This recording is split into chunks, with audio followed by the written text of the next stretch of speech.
فعن أبي هريرة رضي الله عنه قال قال رسول الله صلى الله عليه وسلم من لم يدع قول الزور والعمل به فليس لله حاجة في أن يدع طعامه وشرابه رواہ البخاری۔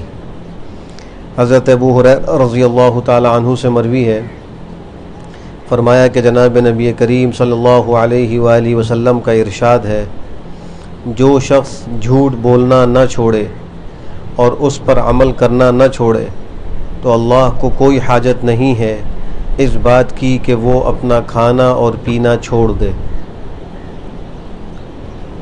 رمضان المبارک کے مہینے میں انسان روزے کے اندر 3 چیزوں سے احتیاط کرتا ہے، اور روزہ نام ہی 3 چیزوں سے بچنے کا ہے مخصوص وقت میں، یعنی صبح صادق سے لے کر غروب آفتاب تک کا جو وقت ہے، اس وقت میں کھانے پینے اور جنسی خواہشات کے پورا کرنے سے رکنے کا نام روزہ ہے۔ اس حدیث شریف میں جناب نبی کریم صلی اللہ علیہ وآلہ وسلم ارشاد فرما رہے ہیں کہ اگر ایک آدمی جھوٹ بولنا نہیں چھوڑتا اور جھوٹ پر عمل کرنا نہیں چھوڑا، تو اگر وہ روزہ رکھ رہا ہے اور رکھ کر بھی یہ کام کر رہا ہے تو اللہ کو اس کے بھوکا پیاسا رہنے کی کوئی ضرورت نہیں ہے۔ یہ اصل ایک جھوٹ سے روکنے اور ڈرانے کے لیے تعبیر اختیار کی گئی۔ یہ ہر مسلمان جانتا ہے کہ اللہ سبحانہ و تعالیٰ کسی چیز کا محتاج نہیں ہے، اور ساری مخلوق اللہ کی محتاج ہے۔ قرآن کریم اللہ فرماتے ہیں، یا ایھا الناس انتم الفقراء الی اللہ واللہ هو الغنی الحمید، کہ اے انسانوں تم اللہ کے محتاج ہو، تم فقیر ہو، اور اللہ بے نیاز ہے، اللہ قابل ستائش ہے، اس کو کسی کی کوئی حاجت نہیں ہے۔ تو یہاں مطلب یہ ہے کہ اللہ روزے کا ثواب عطا نہیں فرمائیں گے۔ اللہ کی بارگاہ میں وہ روزہ قبول نہیں ہے جس میں انسان حلال کو تو چھوڑ دے اللہ کے حکم سے، لیکن حرام کو نہ چھوڑے۔ جھوٹ بولنا تو ہر وقت حرام ہے۔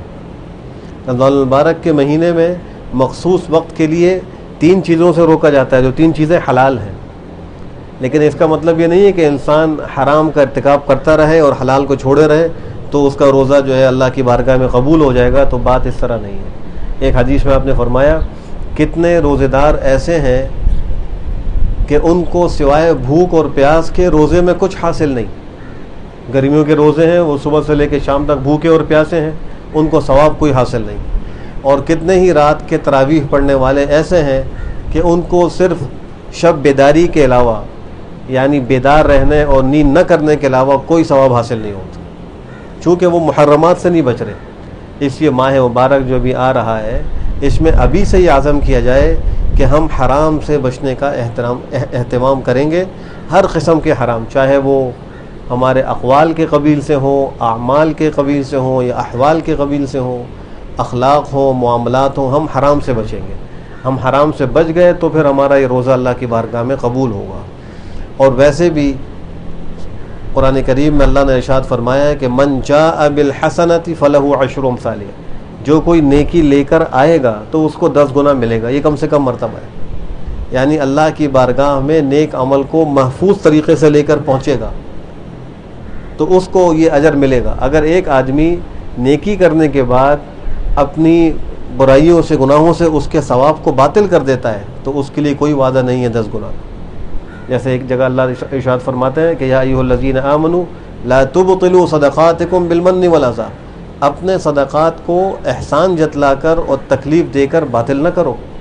معلوم یہ ہوا کسی غریب سے کوئی مدد کی اور دوسرے موقع پر احسان جتلا دیا تو وہ مدد کرنے کا ثواب ختم کر دی، یا کسی کی مدد کی اور اس کو زبان سے یا کسی قول و عمل سے تکلیف پہنچا دی، صدقے کا ثواب ختم ہو گیا۔ مسجد میں آئے، نماز پڑھی، اور نماز کا ثواب ہے، بہت بڑا ثواب ہے، جماعت سے نماز پڑھی، لیکن نماز سے فارغ ہو کر مسجد ہی میں دنیاوی باتیں کرنا شروع کر دیں، موسم کی باتیں شروع کر دیں، تجارت کی باتیں شروع کر دیں، خاندانی جھگڑے اور دیگر باتوں کو شروع کر دیا، تو جو ابھی نماز پڑھی اس کا ثواب ختم کر دی۔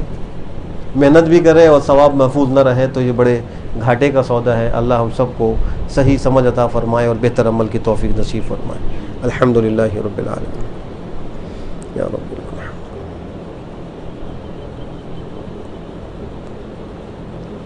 ربنا آتنا فی الدنیا حسنة اللہ